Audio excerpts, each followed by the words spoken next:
This conference will now be recorded. Okay, all you. Okay, good afternoon, everyone. Welcome to our quarterly meeting of the Joint Committee. We have a pretty full agenda here today, but we'll begin by opening it up to see if there's anyone from the public on board who would like to make any comments. I'm not aware of any, but now would be the time to raise your hand or otherwise alert us.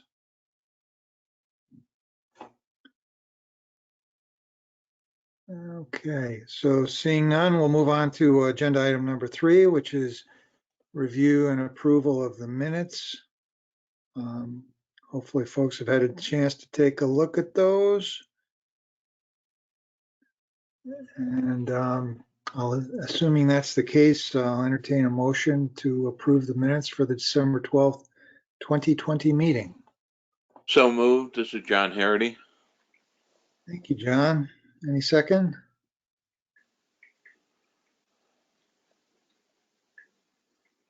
Just need one more. This is Lonnie. Can you hear me? Yeah. Sure can, Lonnie. Okay, good. I second. Awesome. Thank you very much.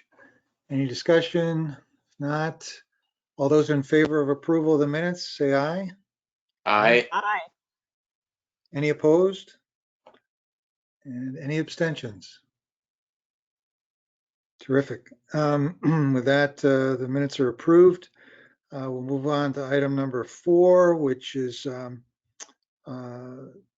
looking forward. We've had a very successful first round of the Clean Energy Jobs Report, and we're now in the process of moving forward with phase 2 of that. So obviously one of the first steps is to make sure we're all comfortable with the scope of work. And so we're going to take a few minutes to discuss that. So Brian, is that you leading that? Or?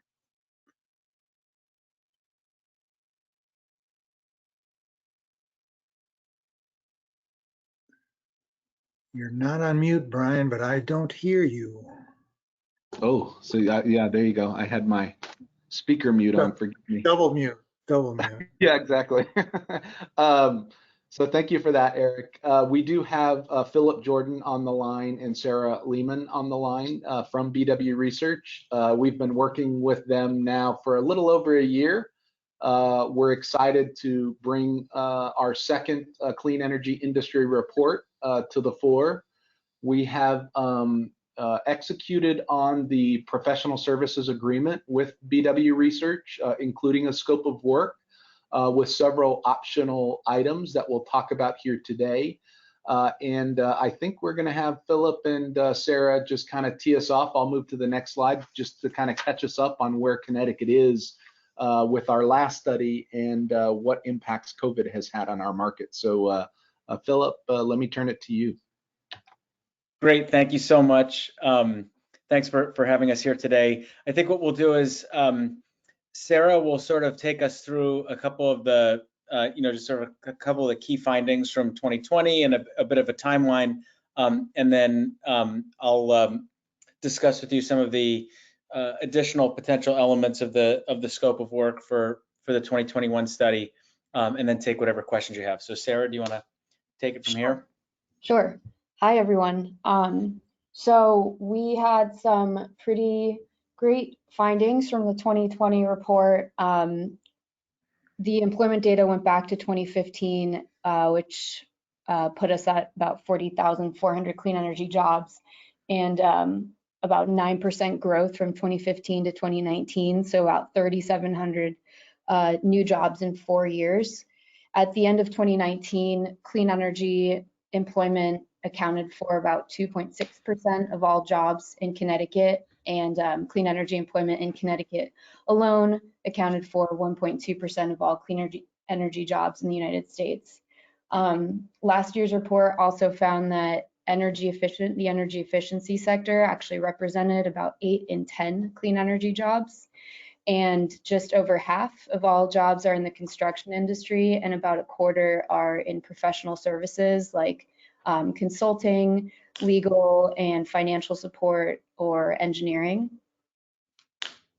So after the 2019 report, we were working on some monthly updates following COVID-19. And so we did, we looked at unemployment filings and then did a sort of a monthly update on clean energy employment in Connecticut. And as of January 2021, we're seeing that clean energy employment in the state is about 8% below that 2019 baseline from last year's report. So 3,500 jobs lower than the high of about 44,000 at the end of 2019. 85% of the jobs that were lost were in the energy efficiency sector, and 60% of the jobs were in the construction industry of those jobs that were lost. And we probably should just mention here that using the unemployment filings on a monthly basis as opposed to the comprehensive survey that we conduct each year means that these are definitely more estimates than the sort of rigorous data that were for the 2020 and 2021 report. But certainly the trends are really important to note. And they largely do mirror the trends that we see in the national clean energy sector. But it's not surprising really to think that the jobs in energy efficiency, which often, the bulk of those jobs require workers to enter into people's homes, would be down during a time when lots of residents may be hesitant to have, strangers come into their homes, even if they're wearing masks. So, obviously the 2021 report and the data collected may vary slightly from this 8% and 3,500. It's challenging to get exactly the unique definition that we use in Connecticut for clean energy based on the unemployment insurance filings. And, it's just a bit coarser of an analysis, but certainly still useful in terms of estimates.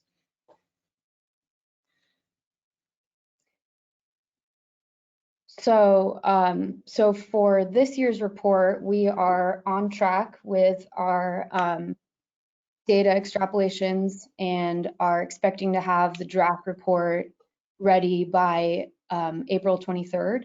And the report's going to have a lot of the similar data we had in the 2020 report. So we'll have total employment and then clean jobs by technology, sub-technology, and value chain, which will be, again, specific to the Connecticut definition of clean energy. There will also be county level employment and workforce demographics, as in last year's report. But this report will have more of a focused look at job losses associated with COVID-19, as well as including some comparisons to other states in the Northeast. And then lastly, in the scope of work for this year's project, there's some optional analyses, like the economic impact analysis and career profiles, which we actually did include in last year's report as well as specific technology focus. So there's option to cut the data into different segments based on interest. So we can look at renewable heating and cooling or fuel cells instead of the standard technology sectors like renewable energy generation and energy efficiency.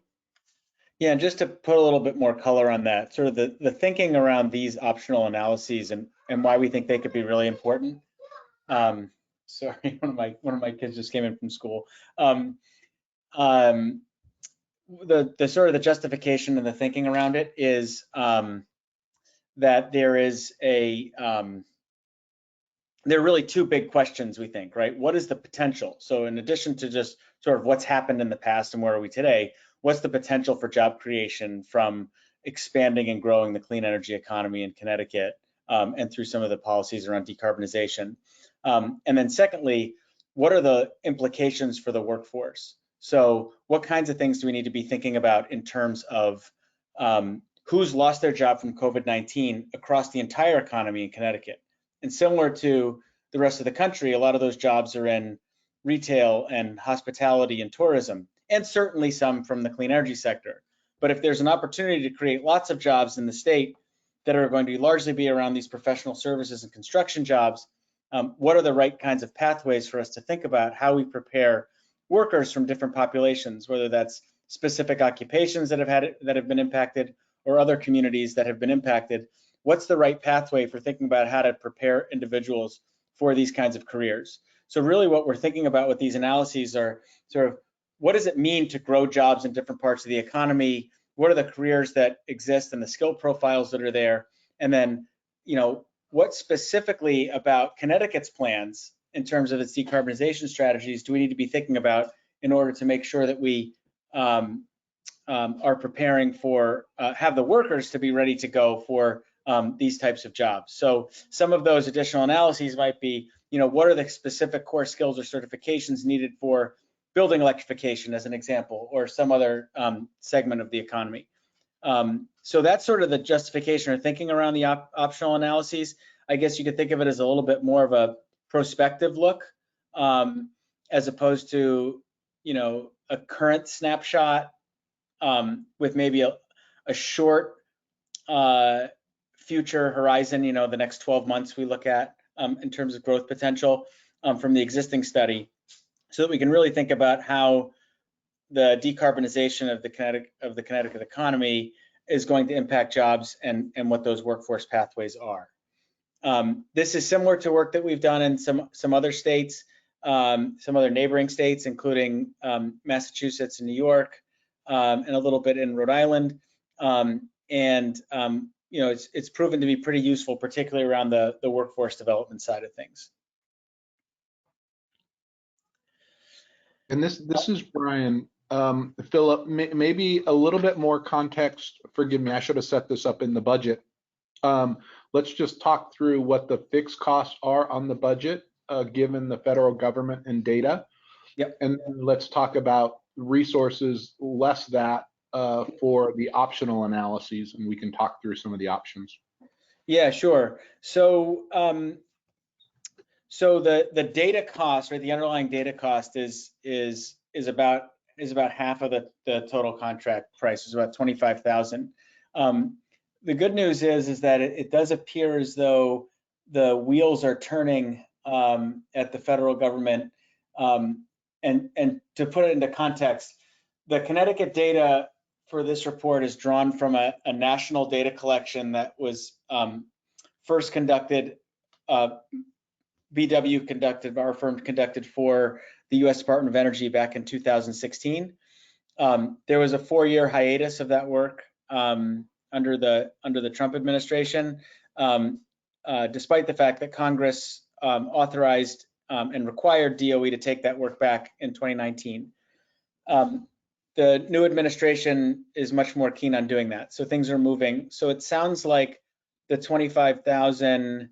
We don't know for sure yet, but it sounds like that money may be freed up, either that would be returned to the Green Bank, or could be used for other optional analyses. And the remainder is essentially time and materials contract setup. So there's a lot of flexibility should that happen. I think that the total contract price is not to exceed $50,000. So the optional analyses gives us, there's quite a bit of flexibility in there. Some of these elements could be, so for example, the economic impact analysis, and there was also an optional component that we didn't include in this slide, but on working lands. Those are, those can be labor intensive, but they're not, terribly costly, right? Like there's no data purchases that we need to make to do those projects. So there is quite a bit of budget flexibility in those impact analyses. The way that some states have done the specific technology focus has been to conduct some supplemental surveys in target areas that are most important to them.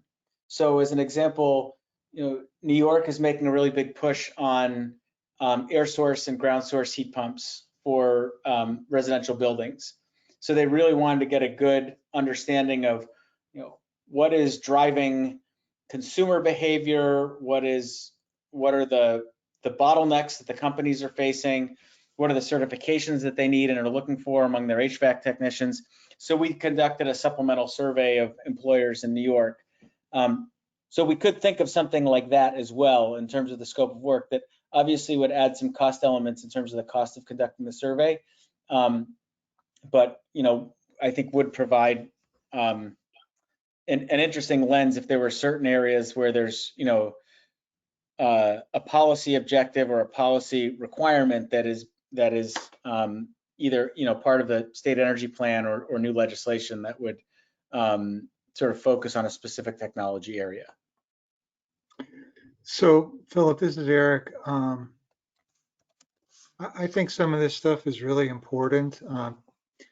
The workforce preparation, understanding what certifications are needed, and the like. My question is, and it's not just to you, you know, it'd be to anybody either associated with the Green Bank or the Energy Efficiency Board. Have there been any discussions with the work of the Governor's Workforce Council, which is extremely focused on basically, you know, cataloging that type of data for a variety of different industry sectors? What is the need? What are the education requirements? What's out there now, et cetera, et cetera. So they may already be doing some work of that type with clean energy. And and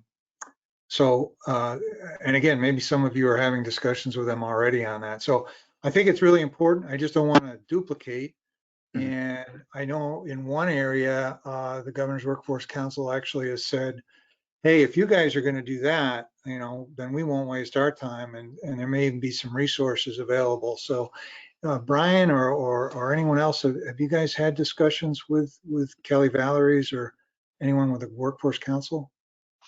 So quick answer, no, Eric. So if you could send me the contact, that would be great. I assume that workforce committee, maybe it's a bad assumption, is being supported by the Department of Labor. So we did work closely with the Department of Labor, which has a green jobs reporting requirement per, I think there's a 2018 bill that required them to do a job study. And our work was very incremental to that work, or should I say more specific to green jobs broadly defined. We have our kind of clean energy category. So we went deeper in that category with these 10 profiles. So, you know, we were able to plug in, you know, 10 clean energy profiles into that work, the Department of Labor work. But beyond that, you know, rising up to the workforce committee, as you're stating, Eric, like, no, we haven't had that kind of engagement. But if we are to move forward with 10 additional profiles here that go into deeper areas of interest in Connecticut, like air source heat pumps, offshore wind, transportation electrification, then we should, Philip, I can tag this for us to figure out within these options, to figure out how to not only work with Department of Labor on plugging this into their system and their programming, but to speak with Department of Labor about how this lifts further up into, Eric, the committee you're suggesting. Mm-hmm. Yeah, if there's sort of a one pager that gives some specifics to either the 10 you've already looked at or the 10 you're thinking of looking at, I'd be glad to sort of facilitate a conversation with Kelly. I mean, the Department of Labor is one of the stakeholders that's on that council. But at any rate, I don't want to belabor it here, but let's talk some more. I think we can go directly to the leadership of the Workforce Council without necessarily having to go up through, you know, through DOL channels. But excellent. We'll send that to you right after this, Eric. And I'll also just add, while it's a slightly different sort of a partnership or collaboration, you know, I know that the utilities in Connecticut are involved in this project as well, and similar to one of the things that worked well in Massachusetts is that some of the utilities in that Mass Save program had some specific needs around their workforce development programs. And we were able to work with some of the utilities on creating some career profiles specific to their training and the work that they were putting out to sort of leverage that. And I would just note that one of the utilities that is active in Connecticut has reached out to us about potential needs or connection there. So so I think that's another area that we'd want to think about, is how the utilities are thinking about their own workforce development programs and what their needs would be as well. I would also just note that on these optional analyses, there can be really different sort of objectives of what you're trying to find out that will shape the type of research that we would do. And so you can think about something like electrified transportation, and you could say, what's the workforce need, which is one question that you could look at and say, is there certain sort of safety training required for mechanics and service technicians? Are there specific skills in the construction sector for building out the charging infrastructure? But then there's also the question of really around sort of business development and economic development, which is how well is Connecticut poised to play a role in the emerging supply chain for electric vehicles? And that's a very different type of question. While there's still sort of workforce development components, largely what you'd be looking at is where are their strengths in the Connecticut economy, in materials or in precision manufacturing or in composites or other types of components that could play a role in this emerging electrified transportation supply chain. That's a really interesting question, because it's a way to create, it's a way for the state to have an important, to play an important role in being part of a supply chain that will be supplying a national market. Whereas the deployment jobs are much more local in terms of their, as Connecticut goes, so those jobs go. There are some additional questions around supply chain.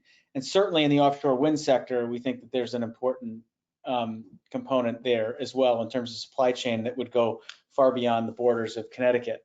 So those are some other things that we've been thinking about in terms of the optional analyses.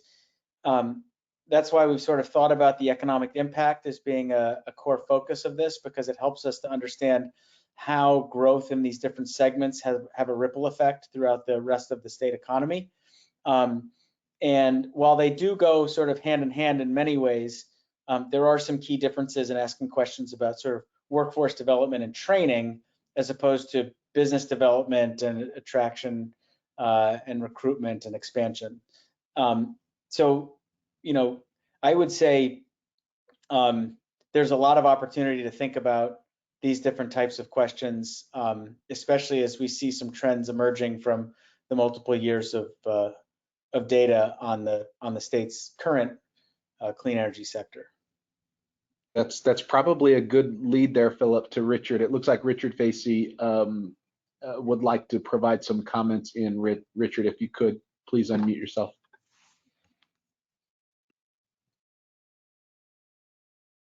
Okay, I just wanted, can you hear me?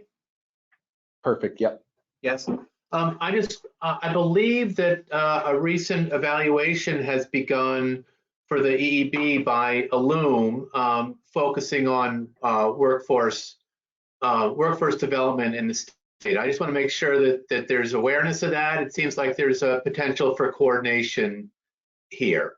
I don't have much more detail beyond that, but I do believe they're just kicking that off. So I just want to make sure that there's awareness that that's happening. Excellent, thank you, Richard. And I think what we can do, Steve, Liz, myself, we can connect on that, Glenn, with you as well. This is Lonnie. I really haven't thought about the Tesla thing for a while, but do we know if we've resolved that issue with the dealership associations that didn't want the buying cars online situation? It really was, it sent a really bad message. about our ability to embrace new economic models. And I'm just wondering, did we resolve that? Because that was huge. And those are the kinds of things, I think, the kinds of details we really need to know. What are the big roadblocks to moving forward? And the whole electric car theme seemed to have created some serious problems.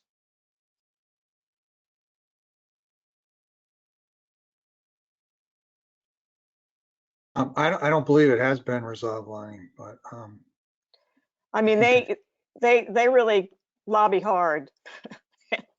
And it was shocking to me to see how many, when I was still in the legislature, how many people really just backed away from doing what we need to do to not only grow the workforce, but to, you know, embrace the now.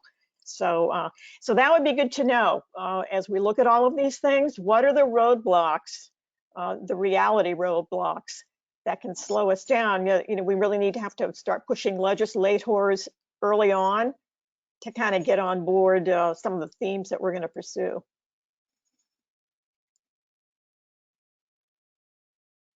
That's great, Lonnie. Thank you for that. And Richard, we can kind of flag that as a suggestion into the workforce study. And I flagged as a next step for the EDCs and me and Glenn to connect on the ILLUME study. We can relay this element in, Lonnie, as you, what are the roadblocks, and give that as an example. And Brian, if I could be linked into that somehow, a dotted line or whatever, because there's really, somebody mentioned the need for coordination, and that's absolutely the case. And we want to make sure we're not all going down different paths. Excellent.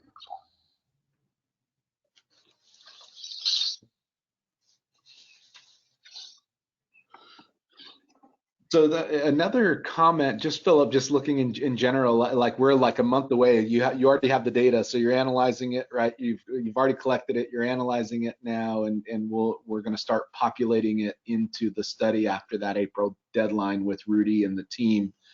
So it looks like we've got like a large part of the first half done, but on the timing with some of these other optional items. You know, if the joint committee is okay with us moving forward with, you know, at least, you know, 10 additional in-depth career profiles, you know, we can, I don't know if I'm looking at the statement of work, we called out only a few of them, but I guess what we could do is we could send a recommended list to the joint committee and see what you guys think on those 10 profiles. We'll follow up, Eric, with the ones that we have in the fact sheet so that you can forward that along to the workforce committee. So we could probably get that going, and then we're still going to have a sizable budget left over, in depending on whether or not the DOE supports the data collection. If they do, then we've got even more. But I'm wondering, Philip, what we might think about as an extension to the date on our PSA. Just give us more time around those other deliverables outside of the actual report. Yeah, and I think you could think about it as, you know, I don't think there's any need for there to be only one publication, meaning that you may decide that whether it's career profiles or a deep dive into heat pumps or fuel cells or some other category, it could be sort of a short, you know, a shorter sort of supplemental report. Not that you're sort of a media organization, but it does give you another set of media hits and another round of sort of people paying attention to it, which can be helpful, as well as sort of being a bit of more of a stage gate where you provide, you know, here's where we are today, and then as a result of this information, here are some next steps in terms of our thinking. Cool. So then why don't we, if this is okay with the joint committee, we'll get going with the report. So by the time we have our next joint committee meeting, we should be in pretty good shape. And we'll, maybe what we can do, Philip, is have that draft by the June. I think the June is our next board meeting. Or a joint committee meeting. So we can have that drafted there and go through it, and then, you know, review and approve it there. And then at that meeting, we can also if we can move forward on those 10 profiles between now and then, we'll work some email communications to see if the joint committee is okay with those positions. We can kind of knock that out. And then at the next meeting, why don't we come back with these kind of larger questions, given some of the things we're discovering today with the ILLUME study and roadblocks and trying to bring that into other studies and in our decisions here. So that would effectively leave, 4 of the 5 options still to be determined coming back in June, where we'd flesh them out more.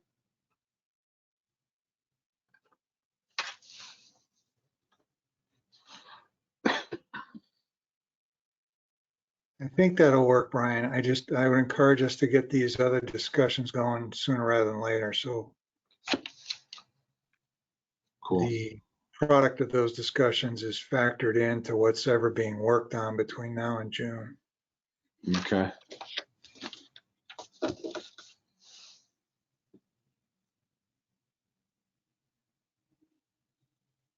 Okay. So after this meeting, Eric, I'm going to communicate into you some of the profile stuff to move it up to the workforce committee, and we can figure out from there how to think about profiles and into that work.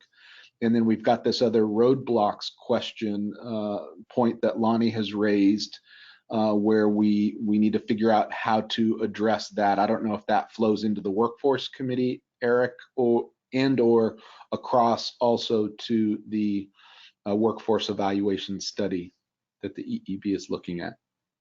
We can figure out how to navigate that. Yeah. What I would suggest is I'll get in touch with Neil Bia after this and find out, whether it's him or who the right contact is on the ILLUME study. And then, together with you and anyone that, you want to bring in from the Green Bank side of things, and have a sit down with, either the director or the chief of staff of the Workforce Council and the Office of Workforce Strategy, and just make sure we all understand what each other's doing and how we can make sure it all fits together.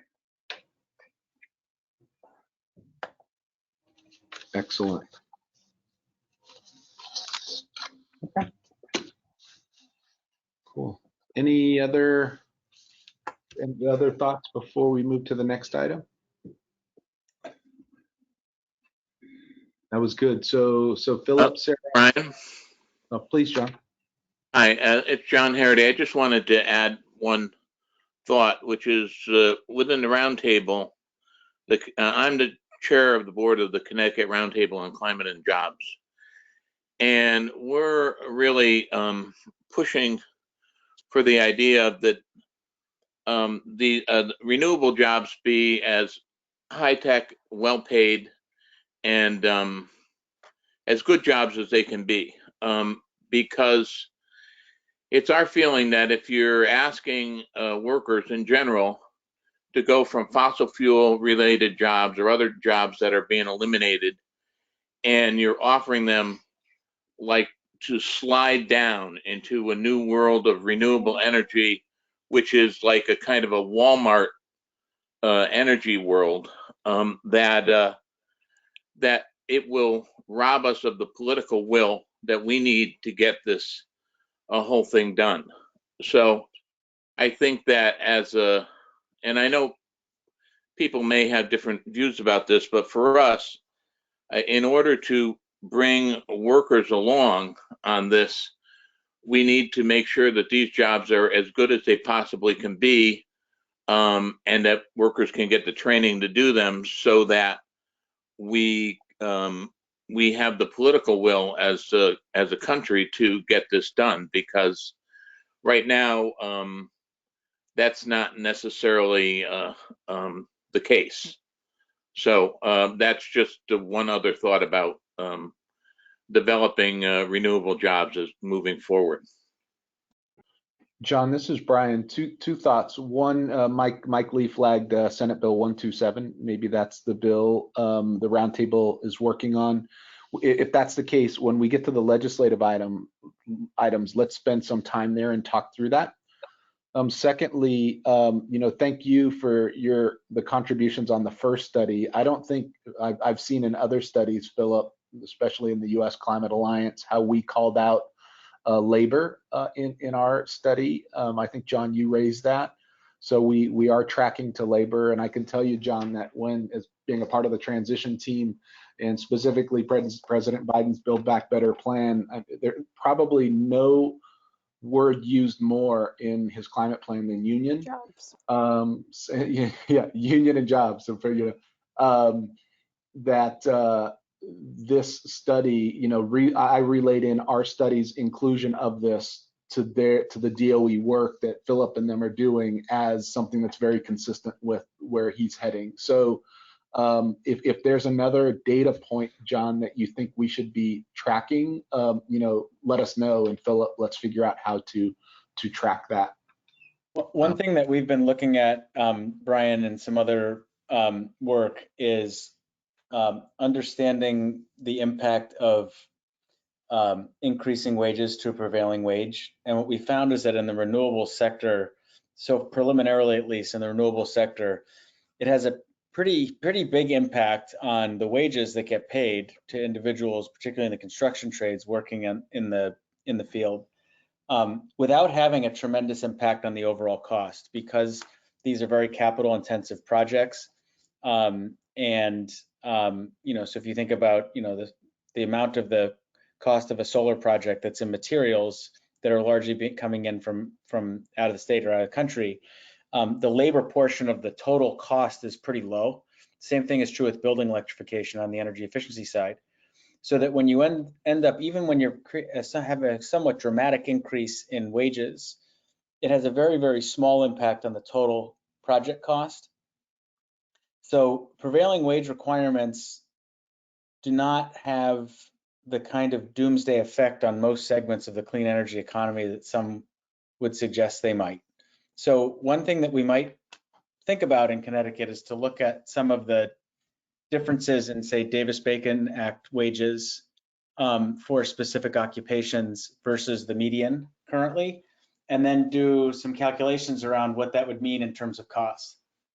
In some parts, it would be that are very labor intensive and don't use a lot of materials. The materials are very cheap.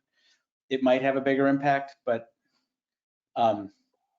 it becomes an easier argument in many of the renewable sectors because you can have a tremendous impact to the economy without increasing the prices too much, particularly in the utility scale and the high capital cost segments.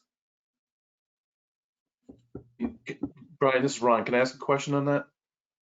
Please. Yeah, based on what you just said, I mean, are you basically saying that really applies though to the higher tech jobs? I'm guessing like the heat pump installations and the solar, because we did not see that.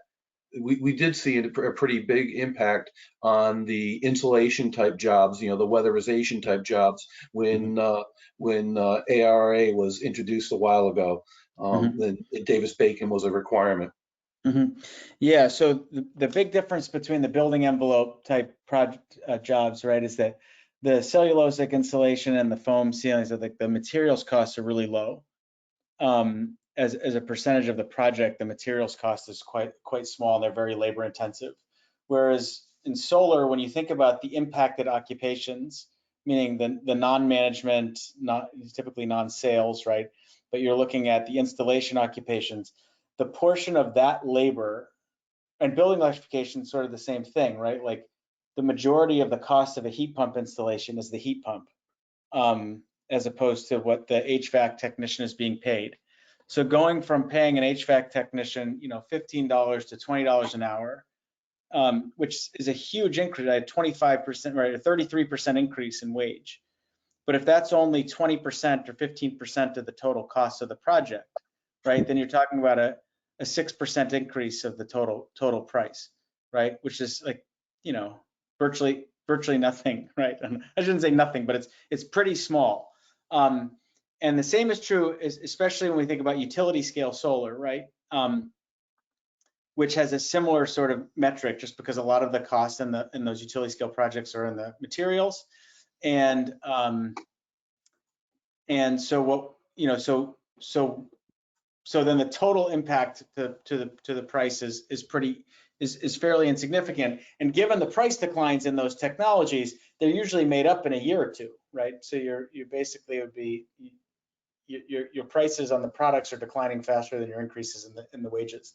So it's going to be very dependent on that, you know, the capital cost versus labor cost, and how much of that labor cost is in impacted occupations. So there are going to be some segments where the impact would be much greater, and others where it would be, you know, much less. So I'm gonna kind of move us along, because I think, you know, unless there's any last pressing issues, my job is probably at stake if I don't actually comment on this last 5 minutes of discussion. I'll just say that if we're transitioning from a fossil fuel economy to a quote unquote clean economy, that is huge, as you know, transformational, and demand should be enormous. You know, we already see that in manufacturing. So if these are skilled jobs, they're going to be in the demand. If they're in demand, they're going to pay and get paid well. So we'll just have to wait and see how that goes. All right, so why don't we move on then to the next item on our agenda. As you know, it's a long-standing effort of this joint committee to help facilitate coordination between the Green Bank and Energy Efficiency Fund plans. So the next item on our agenda is to get an update on that. And I think starting with the Green Bank. So Brian, I'll kick it to you. Great, excellent. Okay, so just an update from where we were last time in December with our comprehensive plan. So we proposed to the board, and the board reviewed and approved the recommendations. One was the inclusion of the vulnerable communities definition that came out of Public Act 2005. So there is vulnerable communities included in our goals. We have three objectives. One of the objectives includes it, and we also established new equity targets, which is by 2025, we hope we're going to work towards no less than 40% of investment that we enable, that we help mobilize from incentive and financing programs to inure to vulnerable communities. And for those of you who follow that definition, there's a number of different pieces to it. It can be an environmental justice community. Deep working with stakeholders can determine what that definition is. The area that we're focused in on is the Community Reinvestment Act, which is a part of the definition, which is essentially area median income less than 80% is designated as CRA eligible. The reason CRA is important to the Green Bank is because our principle is to use limited public to mobilize more private, and the Community Reinvestment Act is attached to financial institutions, local community banks, credit unions, state, regional, national banks. So they are seeking to invest in projects in less than 80% AMI. There's a big effort now at the federal level through the Department of Treasury, given the president's focus on environmental justice 40, this very number, to ensure that FDIC insured financial institutions are investing in vulnerable communities. So we're aligning ours with the private investment market. We revised some of our targets for the fiscal year halfway in. You might recall that we had a range of targets for the fiscal year, given not having a strong sense of where our programs can have an impact given COVID. So we had a small and a large. We're seeing more impact than we had thought, so the team reset the targets to a greater amount. So we're now focusing in on those targets for the fiscal year. Again, our fiscal year ends June 30th, consistent with the state's budget cycle. And we included some more narrative around certain programs that are included in our comprehensive plan. We have a little 32 megawatt extension to the residential solar investment program, which has reached its 350 megawatt capacity. But the board decided to extend, give a little bit more runway to the industry so that the legislative leaders who are now, behind the scenes debating this with the market on whether or not that extension is necessary. So we bought some time for the legislative leaders in the industry to have a conversation. And then solarized storage, I was just mentioning earlier that I came from docket 17-1203 RE03, which is the battery storage docket. So we included some more narrative in terms of updating the reader on where that program is. So those were changes, updates for the most part to the comprehensive plan. I'm looking ahead, just thinking down the road. So we are in the middle of a move. I'm surprised you can't hear it in the background. There are workers moving furniture around here in Rocky Hill. We are going to be moving from Rocky Hill, where this organization has been, its predecessor has been, and where Connecticut Innovations has been for 2 decades on the clean energy side and 4 decades on the innovation side with Connecticut Innovations. So we are moving to the nonprofit center in Hartford. For those of you who know, it's a center with a number of nonprofits, including Operation Fuel. Brenda, we will be neighbors to Brenda in a great little community. We want to be a part of the sustainability of this community, this cluster, as well as working with Mayor Bronin to help make Hartford the greenest city in America. So applying our tool to a locality. So we're excited by that in terms of living our values with our operations. So our board, thank you for that. We should be in within a month, probably a month to the day. Everything's happening now, all the construction. Behind the meter tariffs, we're going to talk a little bit about that later on the residential solar side. Currently, the non-residential tariffs, this is the ZREC and LREC transition from net metering to a tariff is currently going on. The residential side is complete. I'll do an update on that later. Battery storage, I was just talking about that. So there is this docket 17-1203 RE03, which is looking to deploy 580 megawatts of both residential and non-residential systems by 2030. There is a legislative bill currently out there, which we'll talk about. I think it's 952 on a 1,000 megawatt target by 2030. And then lastly, as part of the Governor's Council on Climate Change, there are 23 members to the GC3. The GC3, through Deep's leadership, coordinated a year and a half long process to develop recommendations for the governor through his Executive Order 3, which has a strong equity focus in it, to identify measures to reduce greenhouse gas emissions and as well help Connecticut adapt to the impacts of climate. And within those recommendations was the expansion of the scope of the Green Bank to include, to go beyond clean energy and to now include environmental infrastructure. And that is now within the governor's bill on climate adaptation and resiliency. So if that were to happen, then the Green Bank, utilizing its bonding capability and potentially funds coming from the federal government for environmental infrastructure, could be used to modernize all the areas that you kind of see here. So we are working with the governor's office and the legislative leaders on that possible scope expansion. So those are things kind of in our front window here that we're looking at, and we'll know a little bit more in a few months how these things are coming together. Our timeline, we have a May every year process with our Budget Operations and Compensation Committee, where we begin the conversation of our budget targets and investment targets for the next fiscal year. That continues into June, and then at the end of June, we present the next fiscal year's budget and plan to the board for review and approval so that we're heading into the next fiscal year with all of that. And I know Glenn will be connecting with our C&LM colleagues just to look through this plan, look at where the C&LM is, which we're going to jump to now, and making sure that we're coordinated looking ahead.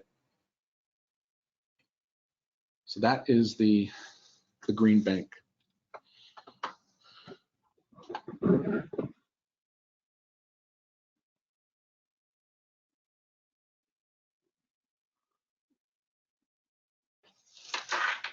Happy to move forward, Eric, or take any questions or comments.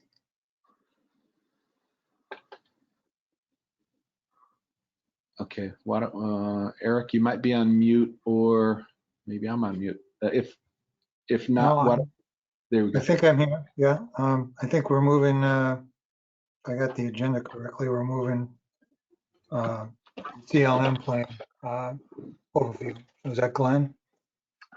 Yes, it is. Eric, can you hear me? You can. Good. Thank you. Thank you, Ryan. Thank you, Eric. So in the interest of time, I'm going to step through this slide fairly quickly. So again, just let me step back. What I'm going to talk about is following on the discussion from the last quarterly meeting on where with our 3-year plan process for the conservation load management plan, 2022 to 2024. We work on a calendar. My computer is telling me I have a slow connection, so I'm going to turn my camera off. Sorry, folks. Don't want to sacrifice audio for video. So I'm going to step through these plan priorities fairly quickly. These have been in place through the entire current 3-year plan process and have been revisited and reaffirmed. We have not gone back specifically for the next 3-year plan, but I would guess that largely these will remain mostly intact in some shape or form. People can read through them, but I'm not going to step through them right now because I want to continue to move forward to the next slide, please.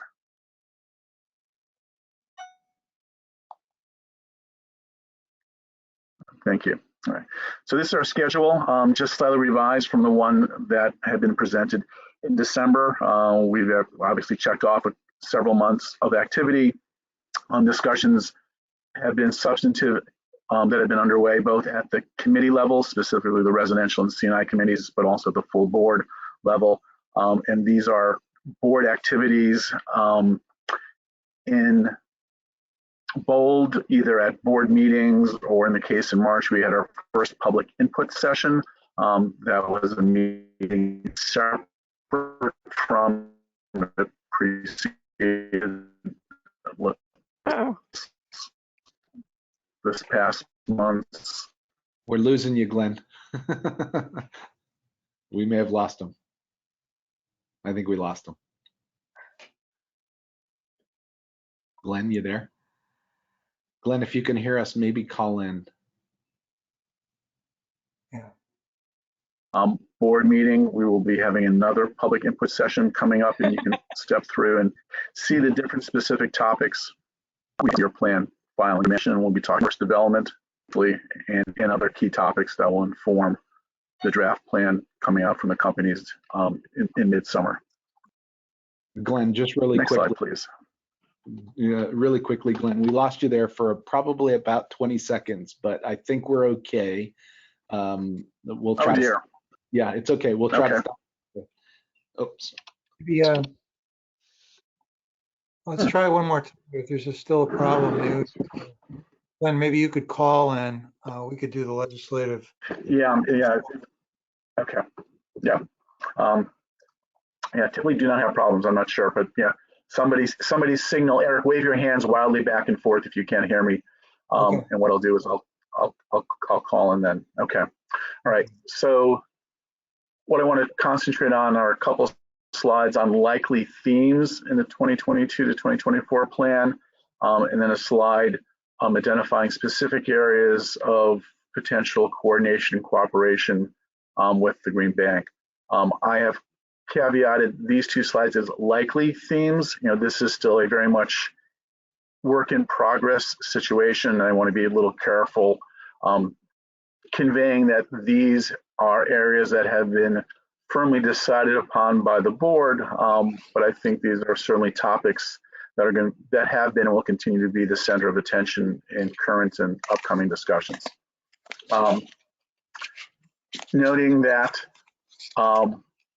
demand response has been a growing area for both companies, and that DEEP has expressed particular interest. We continue to anticipate continued growth in demand response, which also gives us the opportunity to coordinate with storage and chargers. Equity has become a front and center topic of discussion, for all of us over the past year. We continue to, I don't want to say wrestle with so much as continue to refine and address how we define equity and how best to measure whether our programs are attaining equitable distribution of funds and reaching customers in an equitable manner. For this year, both on the residential side and the C&I side, there are what's referred to as secondary metrics that the companies have to attain in order to receive their performance management incentives. And those were subject to fairly considerable discussion at both the committee and the board level.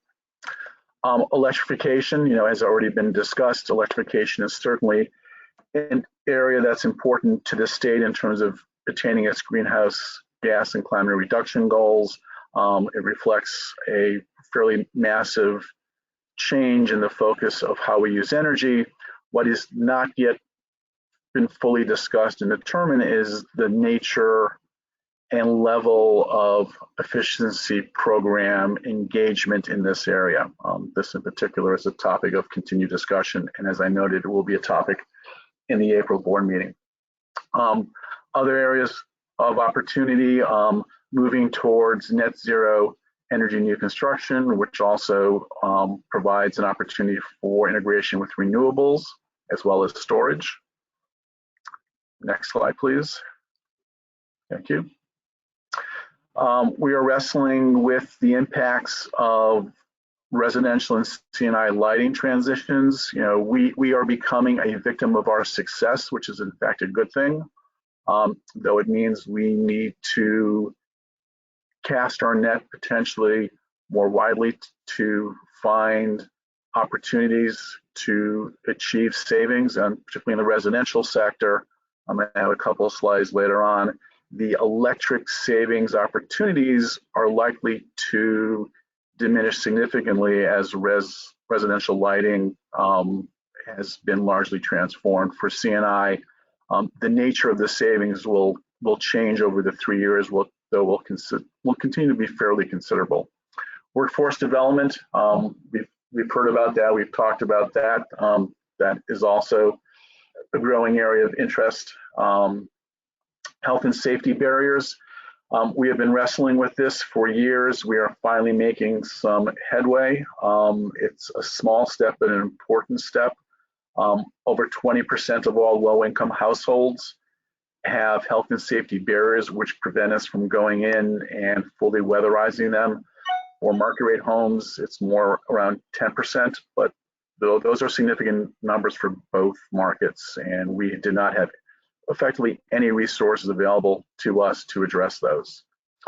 An overarching theme is comprehensiveness and deeper savings, and related to, but still somewhat distinct and separate from, delivered fuel efficiency has always been well integrated into the residential programs. Given recent direction from DEEP, we now have clarification and direction that that efficiency funds can also be used for delivered fuels on the C&I side, which allows for both delivered fuels opportunities and potentially for electrification where the fossil fuel savings can be claimed. All right. I'll take a breath there. Any questions on those two prior slides?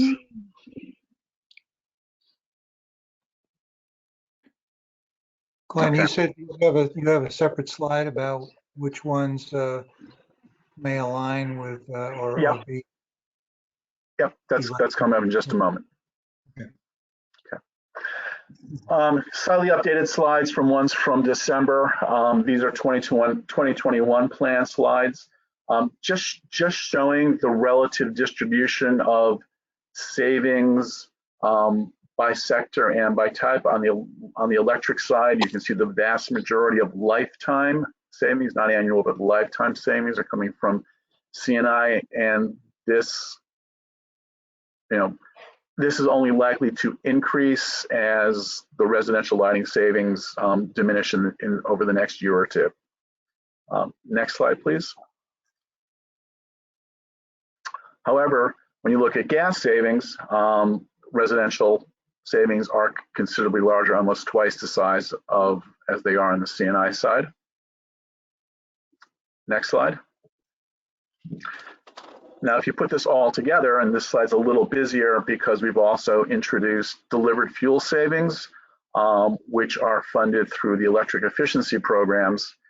And when you combine the two, when you combine all fuel savings, electricity, gas, and delivered fuels, the relative distribution between the two sectors, while not quite even, is fairly close, with 55% residential and 45% C&I with delivered fuels, being a decent slice of the overall pie. Next slide, please. Okay, mentioned demand response. This pie chart shows total demand savings, both passive demand, being the demand savings that come from energy efficiency, and active demand. The majority of demand savings comes from C&I active demand response, and with about 3/4 of total demand savings coming from the C&I sector, largely matching what you saw with the earlier lifetime energy efficiency savings on the electric side. Okay. Last slide, and maybe the most important one. All right. So moving forward in a 3-year plan, we have the opportunity to think through, as we go into thousands, tens of thousands of homes and hundreds, if not thousands, of commercial, industrial buildings, as well as have our hands in the construction of a significant percentage of all new households in the state of Connecticut, opportunities to not only promote energy efficiency, but also give consideration to how we can work together and find ways to leverage our respective opportunities and offerings to promote both efficiency, but renewables and storage, and other joint opportunities. We're already doing some of this. HES is a requirement for the solar incentives, but are there additional opportunities, particularly as things like PV and storage grow, as EV chargers become increasingly common? What are the opportunities in new buildings in particular, to bring these capabilities in hand? And as people put in, Tesla power walls or other types of battery storage, those all represent significant demand response opportunities. And I also don't want to overlook the core financing opportunities, that the Green Bank provides through both HES, HESIE, the multifamily program, as well as small business. We continue to look to those financing vehicles to grow the opportunities for building owners and homeowners to treat their buildings more comprehensively. And as a follow-up to our last quarterly meeting, I had proposed, but I will admit I had not fully followed up, but I will do so very shortly, to arrange a call with Green Bank staff, the consultants, and the companies, and whomever else wants to participate, to start those conversations as we start working on our 3-year plan, finding the best way to address these opportunities.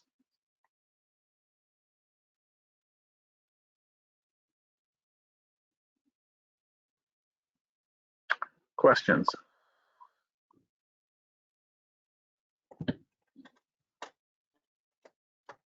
Oh, that's terrific, Glenn.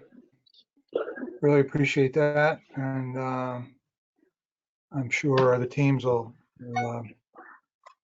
collaborate to try and get as much of those sort of overlapping priorities into their plans as possible. Any other questions or comments for Glenn or Brian on those 2 plans? Okay, if not, then we're going to move into the legislative discussion. We have 10 minutes allocated for that, so I'm not sure who's leading the charge, but off you go. I think Brian Farnan's on. Let's see if Brian will lead it. I hope he was on. He might not be on. Okay, he's not on. So why don't I give it a shot? And then let's definitely come back to John Harity, SB 127. So these are just a couple of the bills that we flagged. We thought I'm sure there are a lot of others that are important, but we flagged them. Senate Bill 882, which is really taking the executive order of Governor Lamont and bringing in the zero emission electric sector by 2040. SB 952 is the one I was alluding to earlier, which is really a House Bill 5351 from last year that got stopped because of COVID, which would establish a 1,000 megawatt battery storage target for behind the meter and front of the meter systems. HB 6571, this would expand the scope of CPACE to include resiliency as well as exempting resiliency and EV infrastructure from the savings to investment ratio requirement underneath CPACE. This was also a recommendation from the Governor's Council on Climate Change. This is a bill that we're leading on through ENT. Everything else we're following and supporting. SB 991. This was interesting because it had both of our funds in it. It requires the electric distribution companies to provide more information to customers about the combined public benefits charge, and specifically calls out the conservation and load management plan and the clean energy fund within that bill. A lot of activity happening on what should be on the bill and communicating non-bypassable FMCC charges, generation, transmission, distribution costs, and the like. But this bill is pretty abridged to the combined public benefits charge. And then Governor's Bill 884, the last 2 bills here in the Environment Committee. 884 is modeling RGGI to create a transportation climate initiative. And 6441 is the scope expansion of the Green Bank. Also included in there are a number of other local water authority,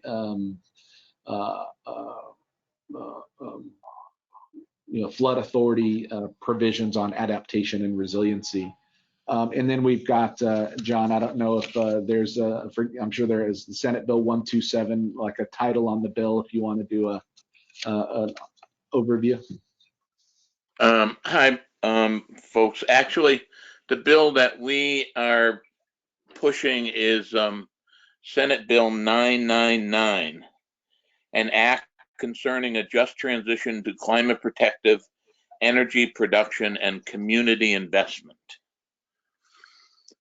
And the components of the bill, in broad terms, because I don't have the specifics in front of me, are basically that it's all nothing behind the meter, but grid-sized projects. If a project is 2 megawatts or $1 million in value and is getting state assistance, that projects of that nature should be paying prevailing wage, and that renewable energy projects of a certain size should have a couple different components. One would be a community benefits agreement for like big projects like the solar wind, the offshore wind stuff. Community benefits agreement to make sure that people from the communities where the projects are being built, and often communities where people have been shut out from these jobs, get a shot at them, and in conjunction with that, workforce development program, and that projects, I think the line is set at 20 megawatts or higher, would be project labor agreements. And so the overall intent, as I said before, is to make these jobs stable jobs that employ people from Connecticut and not from other states when possible. That that people that are not in these fields, to the extent that we need people, that we provide, we help with workforce development, and we make sure that the communities feel that they're getting, you know, they're getting their due in the development as well. So it started in labor, and they were very positive about it. I don't think it's been voted out of committee yet, but that's the bill that we've been looking at or pushing. Excellent. Thank you, John, for that. And the SB 127 is the Tesla bill. So sorry. Thank you, Mike, earlier. Forgive me. That's the Tesla bill that we were talking about. So what I'll do is I'll reflect those two bills on this slide, but I don't know if there's any questions, comments on these bills or other bills that folks want us to flag. I have a question regarding 6571. Brian, two questions really. How are you responding to those who are expressing concern that expanding the scope of CPACE, may dilute, if you will, the I guess somewhat successful efforts to expand the use of renewable energy at commercial facilities? I mean, is there going to be more money available to CPACE, or Yep. demand for those traditional CPACE projects fallen off? Hi, this is Mackie. I haven't heard that as a concern. We did get some testimony filed from OCC about the issues with the SIR ratio, the savings to investment ratio not being required for resiliency measures. But I had not heard. Let me make sure I'm understanding it correctly. There's a concern that there might not be enough money available if sort of the pie is expanded for what can be funded. That Yeah, I think that's a sure. That's a got it. Okay. fair. I mean, I think for the CPACE market, the Green Bank is not the only lender. There are dozens. I mean, the CPACE market nationally is growing incredibly quickly. I think we're at $2 billion total financed, and it's the growth is nearly exponential. And frankly, given the security of the asset and the returns, there's the problem is not enough projects. So I don't think there will be a shortage with the national level capital providers that we see.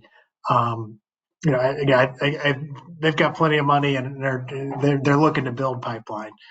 So I mean, the Green Bank might not have enough, especially initially, because our electric ratepayer funds will not be used for any resiliency. Should we get the expanded authority at the Green Bank level to fund these types of projects, we would not be using ratepayer funds.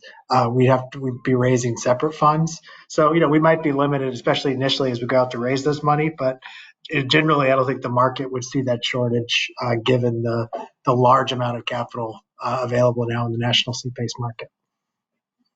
Mackie, anything you want to update on Jessica Bailey and Greenworks Lending? I think the group would like to know.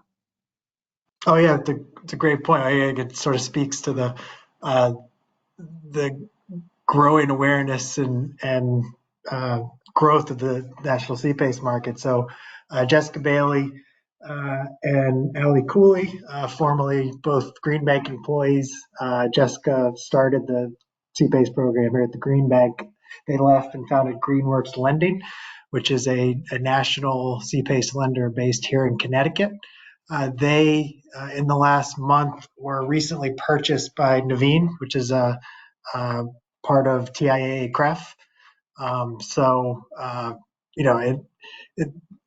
Anyway, it's great to see our friends and a great Connecticut company like that be so successful that within a few years of being founded, you have a company like that purchasing them. And then also, again, I think it speaks to where the national sea-based market is headed, that you have an institution like TIAA CREF looking to get into the market by acquiring what, I think I'm biased, but what is one of the premier sea-based lending institutions in the country. Thank you.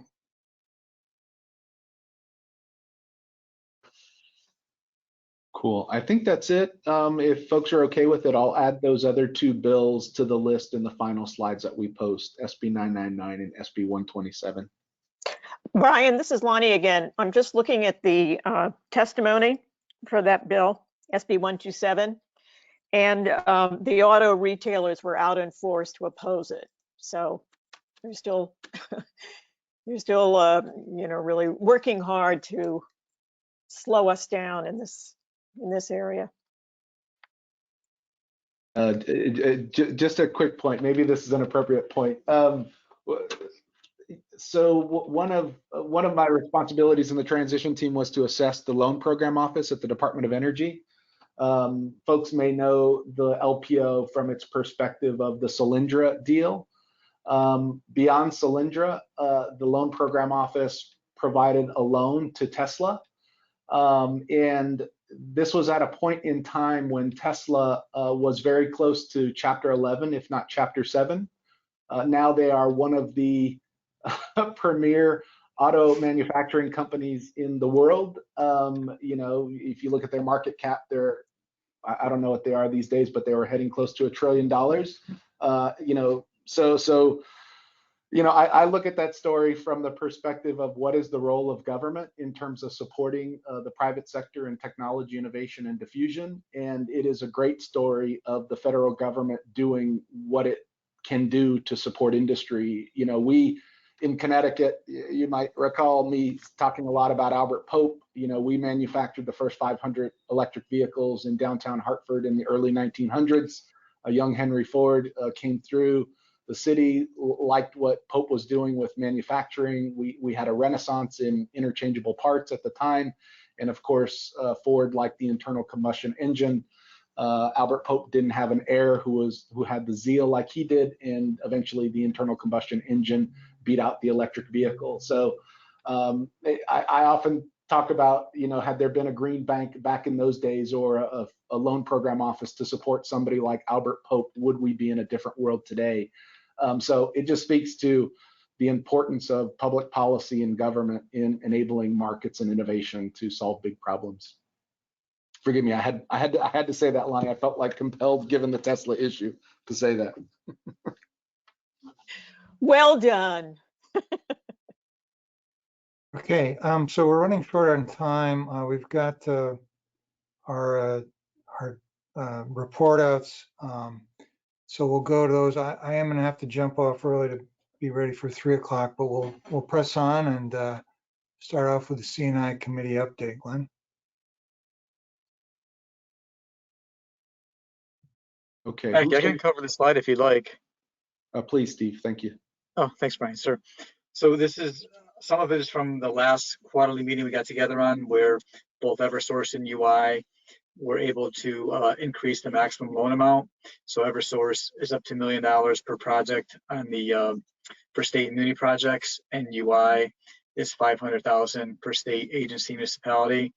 And then in the Eversource contract, where we work with Amalgamated and the Green Bank to sell and then basically fund and then resell our loans, we expanded that term from 4 years to 7 years, and UI expanded theirs from 4 to 5. We do have a couple of projects in the works right now, so we're hoping to take advantage of that shortly. In terms of where we stand with the overall recap with Eversource and Amalgamated and Green Bank, in 2020, about 27 municipalities and some state facilities as well funded about $2.4 million in loans, which was over 60 projects. And then in terms of the state muni loans, which were funded and then resold since 2018, almost $11 million in that project. So we're going very well. We're hoping that at the end of last year, I think between Eversource and UI, both companies had also signed with the state of Connecticut on the kind of small business model project, where basically we can do projects through the Energy Efficiency Fund and fund them. And so we're hoping that as the state's doing their audits, they'll get more projects to come through the pipeline this year. Last year, from a small business perspective, was kind of a tough year, especially for Eversource with COVID. So we're hoping that this year in 2020, 2021, we'll have more activity. But overall, everything's going well with the recap process. Mac and I were recently talking. I think the contract expires December of 2021. So we'll look to re-get the team together and work on extending the contract as well. Thank you. Cool, thanks, Steve. The next, if we could move quickly through this one. Hi, this is Liz. Thanks, Liz. I'll do this update. So I did have more to share on this, but I'll breeze through it given our time constraints. We've made a lot of great changes in 2020 across the commercial and industrial conservation load management programs, and we're looking to continue some of those efforts into 2021. DEEP recently issued an approval of our 2021 conservation load management plan update, and a lot of these elements that are listed on this slide were included in that approval. So we've made enhancements to our new construction program. We've introduced 4 pathways to really try to drive the new construction marketplace toward zero energy buildings. UI launched a virtual commissioning pilot that leverages AMI data to help deliver energy consulting services to reduce energy consumption across our small to medium-sized business customers. We have a lot of great changes across the Small Business Energy Advantage and BEA programs, including virtual pre-assessments, which were introduced in 2020 and will be carried through into 2021. We introduced a Micro Business Energy Advantage pilot, really targeting our smallest commercial users and offering a simplified participation pathway for them that is supplemented with guaranteed financing. Saw a lot of success in that area in 2020 that we'll be carrying through into this year. We also have a distressed customer offer that is designed to provide increased financial support to customers who are financially distressed themselves or those that are located in distressed communities, just to really encourage them to move forward with energy improvement work that they may otherwise not have been able to complete due to lack of financial resources.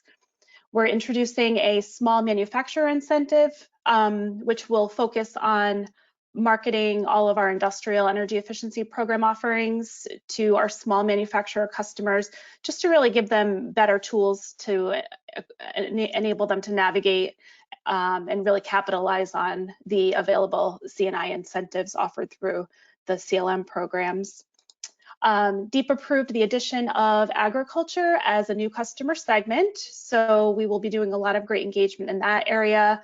there are growing opportunities across our ag and cannabis sector, so we want to make sure we capitalize on those opportunities and really hit that market hard with effective solutions to meet their needs.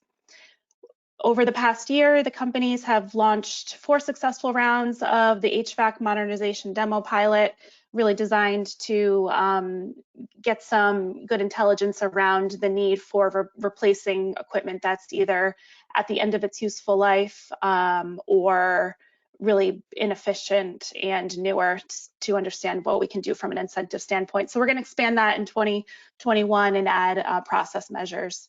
We're also introducing a commercial and industrial heat pump pilot. There's been a lot of work done on the residential side on this front, so we're going to expand that to the commercial and industrial sector. Next slide, please. In 2020, our midstream program was significantly expanded to include new measures. We increased incentives as part of our COVID-19 mitigation strategy.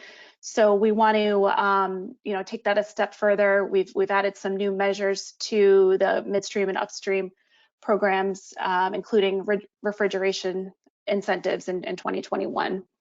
There continues to be a significant push across our demand response efforts, as Glenn had mentioned. So we saw some strong activity in 2020. We're looking to expand on that on both the electric and gas side in 2021. So SCG and CNG in particular are planning to launch a natural gas active demand response pilot. So that's in the works right now. In an effort to stimulate our program participation, with support from DEEP, the companies launched a whole series of actions under our COVID-19 mitigation strategy, and that included savings are essential, which are enhanced incentives and financing to all of our commercial and industrial customers. That really resulted in a lot of strong activity in 2020, and we're going to extend, or we have extended those incentives through June of 2021. And then lastly, I'll just note, as Glenn touched on this earlier, we adopted the modified utility cost test for the C&I electric programs, which enables us to include oil and propane savings, avoided costs, and program costs, just to make that more cost effective and enable us to target delivered fuel savings. Next slide, please. All right, this is back to you, Steve. Sure, and I know Mackie's more familiar with the CPACE part, so Mackie, if you wanted to comment on the first bullet. Yeah, actually, it looks like I made some updates this morning that didn't flow through. I won't focus on that, but given the short time, those were from last meeting though, so we are further ahead. We've done more projects since then. I think the most important point I'd note on CPACE is our new construction pilot, which is, we're just over 2 years now, is starting to yield results. We closed our first large-scale new construction project recently, just under $6.5 million in CPACE financing for a Marriott, so a new hotel in Stamford. So we're finally starting to see, we're seeing a lot of interest in the program, given the long development time of new construction. We hope that this is just the first of many to come. And I think we're starting to coordinate well with each of the EDC new construction programs to make sure that customers are flowing through both our programs. Very good. And just in terms of just a follow up on the SBA program, which also takes care of municipalities as well, with regards to just the SBA program itself, you can see we updated the UI numbers, so 138 loans in 2020, about $3 million. You compare that to what it was in 2019 below. Eversource had a bigger, as I mentioned, a bigger decrease in 2020. We were 382, almost 400 loans, $8 million. But if you look at the numbers in 2019, we were 800 loans and 14 million. So we're really hoping that 2021 comes back to like it was before. But from a big picture perspective, since 2018, we've sold over 5,000 loans and representing $64 million in capital. And then Eversource kicked off the BEA program at the end of last year. So far, 3 loans have gone through funding, and the program was rolled out to the 11 contractors that participate in that program. And we're starting to see more of the pre-work coming through in this first quarter of 2021. So very optimistic. Thanks. Great, thank you all. So Eric had to step out. He has his call, but we still do have Mike Lee, Lonnie, Brenda, and John on the phone. So why don't we just continue on with the update, and we'll move to residential. Ron, this is probably you. Yeah, okay, I'll take it, Brian. Thank you. Okay, from the single-family residential perspective, as many of you were aware from what we discussed last year, we had some enhanced incentives, and we saw a very robust activity in the single-family side, and we're seeing that spill over into 2021. So activity is still very robust.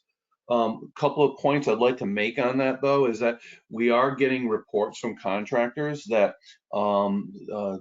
so demand for insulation is very high and supply is being somewhat constrained, especially given what happened down in Texas, in particular with regards to fiberglass and two-part spray foam. And so we are seeing cost increases going up on the insulation front due to the demand being greater than the present supply. And there are contractors that are scrounging now trying to find supply because they're out of stock. The other area that we're seeing some cost pressure on has to do with HVAC equipment. We're seeing cost increases on HVAC equipment, including heat pumps, based upon about a 10% cost increase in steel that went into effect the beginning of March. So we are starting to see cost pressures to getting these measures installed. Having said all that, looking ahead at 2021 from an energy efficiency program perspective, we have made some adjustments in the single family side, and I'll get into those in detail, but in particular, we're looking at changing the HES copay and the installation rebate. We also have introduced a new qualified product list for air source heat pumps, and have also bifurcated some of the equipment to 2 tiers based on efficiency. Then there's also here that I think Joe's going to speak about is the Smart E Loan Spring special offer. And then for multifamily, we'll get into looking at basically incentives which are very similar to 2020, and that we've adopted the qualified product list for multifamily, same as we have for single family. Next slide, please. All right. Effective April 1st, for any customer who enrolls or signs up for a HES service, we're increasing the copay to $50. As part of our adjustments we made due to COVID, we had actually waived the co-payment fee. It was 0 cost to anyone, but that will come to an end for anyone who enrolls effective April 1 and beyond. Also, commensurate with that, anyone who gets a HES assessment from April 1st going forward will receive a lower incentive for insulation. We are presently providing $2.20 a square foot, which equates to essentially no cost to the customer for a typical attic insulation job. But with going to $1.70 a square foot, there will be a cost to that customer. And again, that will be for anyone who has a HES assessment from April 1 or beyond.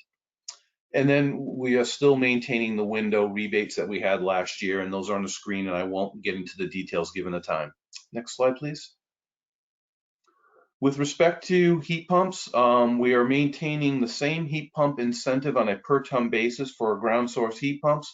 But of note here is that we did increase the total up to incentive per home. It used to be $10,000 a home, and we have actually increased that to $15,000 a home to allow some more mid-sized systems to be installed. And it also helps us, Massachusetts is going to be introducing ground source heat pumps as well, and they're looking at a $15,000 per home. So it helps from a regional perspective to keep the alignment there. Massachusetts is also going to be adopting the same efficiency levels that we use in Connecticut. So again, that helps promote this from a regional perspective. With respect to air source heat pumps, we're basically looking at creating some new tiers for efficiency levels. and we are maintaining the rebates that we have for customers who are converting from electric resistance heat or customers who are converting from a delivered fuel to a heat pump as part of the heat pump pilot. And let's just go right to the next slide, and I'll get into the heat pumps in particular. All right, what we have is we have two tiers of heat pumps, and you'll see that the lower efficiency tier for ductless or ducted or ductless mini splits, there are two tiers. The lower tier is at $250 a ton for that equipment, and the higher, more efficient tier is at $500 a ton. And you'll also note that in addition to the efficiency criteria, we've introduced a heating capacity ratio, and that is new effective April 1 for any equipment or any heat pump being sold. It will have to meet this capacity ratio going forward. And this is designed so to make sure that the equipment is still maintaining efficiency while providing more heating at lower temperatures in the region. And this is now, just as of this week, has now become a 3-state perspective where this qualified product list or this criteria is being used in Connecticut, Massachusetts, and New Hampshire. Next slide, please. And I think, who's going to take this one? Steve? Sure, I can take it around. Thanks.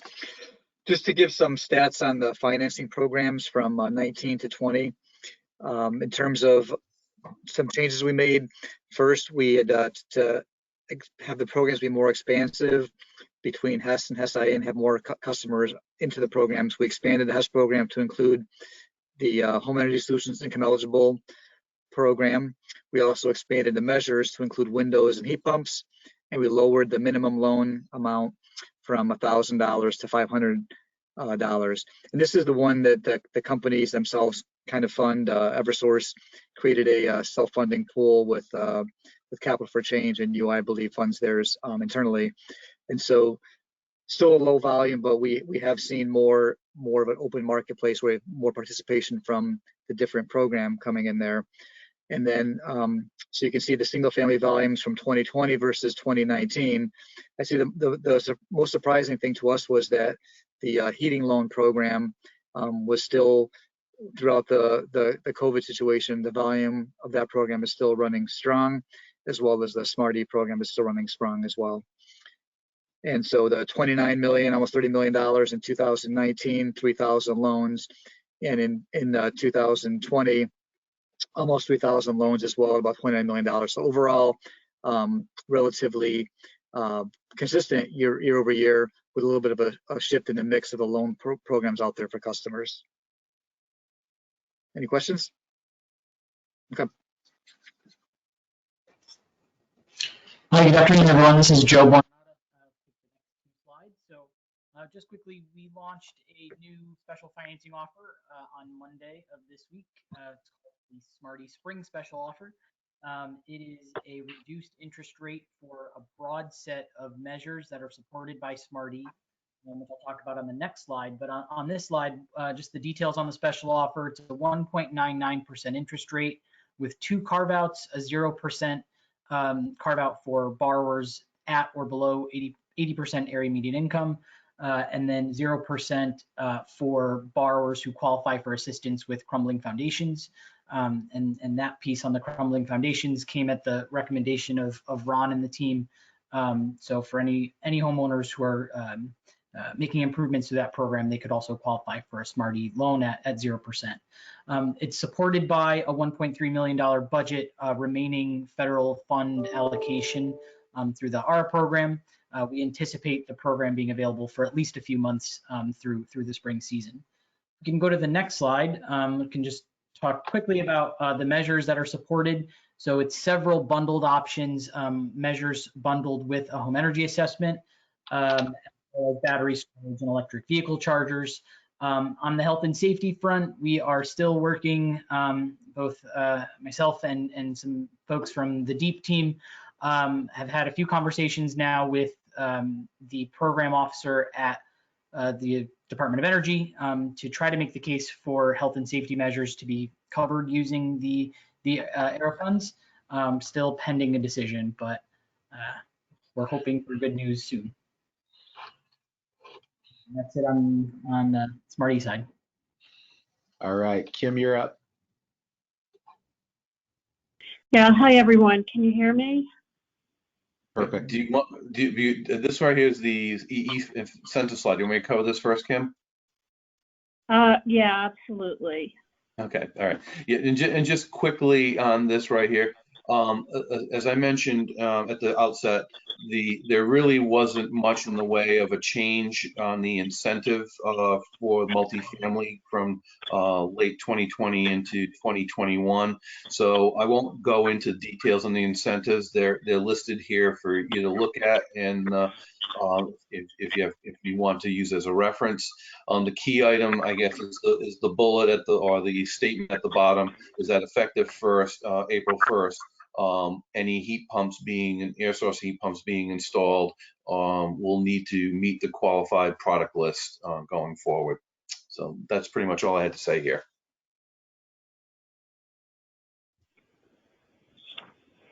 Hi all. So it's Kim Stevenson here. Quick update on multifamily programs at the Green Bank. In terms of partnership updates, we've worked with the companies to update all of the financing options available to the multifamily market. That includes both Green Bank and programs offered by the companies. That's on the Energize Connecticut website. There's been, fair amount of discussion today about passive house. I wanted to mention that Eversource has been brought into a sustainability work group with CHAPA and the Department of Housing, presenting and sharing information on the updated utility incentives for passive house. Pulled them in because it's been this sector that has been a large portion of this market up to date with passive house work. And then moving on to the Lime Loan Program, Loans Improving Multifamily Efficiency. The expanded program is now in place, which includes elements of the program enabling it to serve both market rate properties and properties that serve low and moderate income residents. The underwriting has also been expanded to help overcome the split incentive issue. That program is now in place, and Capital for Change will be reaching out to coordinate a launch and some of the information that we will be providing to the utility companies on this program. And then finally, with respect to the Energize Connecticut Health and Safety Loan Fund, you can read the numbers here, but we have just over $400,000 approved and closed. Couple of projects in underwriting. We've got an application coming in that we anticipate, and if we end up funding the projects that are in both underwriting or coming in, that would leave us about $300K left to be committed. So we continue to promote that program, and I will end there. Great. Thank you, Kim. And this is Brian, and just kind of wrapping up here the updates, and then we could adjourn. We've been updating the board of the Green Bank for probably the last 3 to 6 months in terms of what's been happening in docket number 200701. This is the transition from net metering to a residential solar tariff. As I was mentioning before, the Green Bank implements a 350 megawatt residential solar PV program that came out of Public Act 1180. We extended it a little bit by 32 megawatts to give the legislature some time during session to have a conversation with the industry, which they're currently doing. So we will see what happens there. But outside of that, the Public Utilities Regulatory Authority has been holding a number of hearings specifically on the residential solar tariff. They have made a decision in terms of the buy-all tariff and the monthly netting tariff. So there are two possible by statute tariff mechanisms. One is whatever the solar PV system produces gets a tariff rate for a period of 20 years. That's the buy-all. And then a monthly netting tariff is whatever the solar PV system is producing and is being simultaneously consumed by the home. And then what's being exported, that export rate will have its a tariff associated with it on a monthly basis. Pura ran a great process, was able to get to this point with stakeholders. Within that process, the Green Bank, we focused in really on a couple of things to ensure that the new tariff had these program designs within it. The first is obviously low income and equity.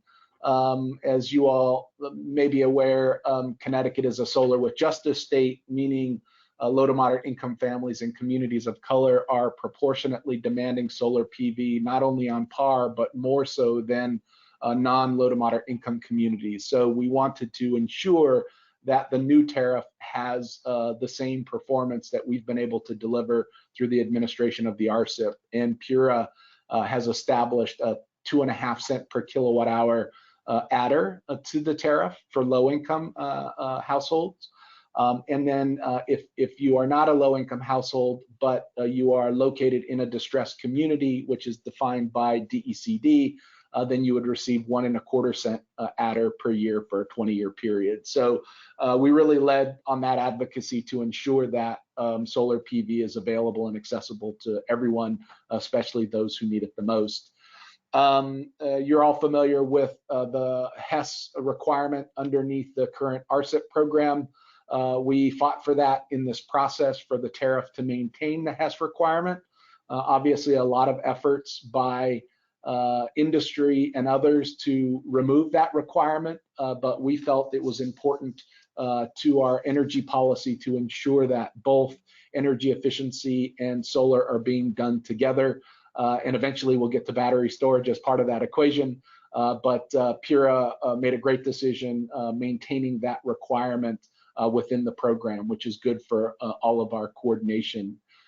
Direct payment, we're going to follow, the Green Bank is going to follow to make sure that the numbers are bearing out in the low to moderate income adoption of solar in the tariff. We want to make sure that we're seeing the numbers as we move over to that new mechanism. One of the things that would enable us to continue to be a catalyst is a direct payment mechanism, which is the end use customer can decide whether to direct all of the tariff payment or a portion of the tariff payment to a third party to support their financing of that solar PV system. That is a big decision that would enable the Green Bank to provide financing with our private capital partners to participating LMI families to ensure that that segment of the market has access to capital to deploy a solar PV, at least at the levels we're doing it today. If not, we all aspire to see more, which is expressed by DEEP and others, Pura in this docket. So rate of return by statute, the tariff rates are to be set at a just, reasonable, and adequate level. The Green Bank did a number of analyses to show what the rate of return was underneath the RSIP program and put forth that information to Pura and the parties underneath the docket. And Pura accepted that analysis as a reasonable rate of return. So the EDCs will now use that in setting the buy-all rate and the monthly netting tariff rate for the program going forward. And then lastly, as we all are really focused in on ensuring that we're reducing greenhouse gas emissions, both our number one and number two largest emitting sectors of transportation, and how we heat our buildings is being allowed into this program by allowing the EDCs to increase the support of a tariff beyond the current load of the home. So if the home expects to buy an electric vehicle or install renewable heating and cooling, the EDCs will develop a process to allow the home to do that and to size a solar PV system accordingly, rather than looking back at 5-year historical data on existing consumption, but looking ahead at what the homeowner might do. So these are all great wins for a program. There is a multi-gigawatt technical market, addressable market for residential solar in Connecticut, to the extent this program can not only deploy solar on households, but also integrate battery storage within those systems. Then what we're going to see is the maximization of benefits, not only to those homeowner participants who receive an additional benefit of battery backup, but more so now ratepayers on the grid who are going to see the benefits of those investments on homes inuring to other people on the grid by reducing peak demand and all the things that Glenn was talking about before in terms of our collaboration. So we're excited to see all these mechanisms working together for the future residential program, and just want to give a really big shout out to Pura. Chair Gillette really led a contentious process and made it work. And in the end, Connecticut, the Mirror reported out that, it was a shocker that this was finally reached with no complaints. And that's a testament to how this process was managed. So we're all optimistic that looking ahead at January 1st of 2022, that we're not only going to see the market sustain itself, but grow and become better as we begin to integrate battery storage systems into behind the meter residential solar. And I think with that was the last point there. I don't know if there are any remaining questions, comments members of the Joint Committee want to raise before we propose adjournment.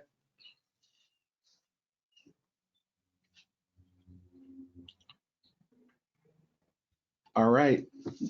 Well, do we have a motion to adjourn? I see you, Brenda. So moved. John Harity. Thank you, John. Is there a second? I second that. Awesome. Thank you, Brenda. All right, great. Thank you, everyone. Sorry we ran a little over. Thank you for hanging out for those updates from the teams. Everyone, That's good stuff. Perfect. Thank you, John. Take care. All right, bye-bye.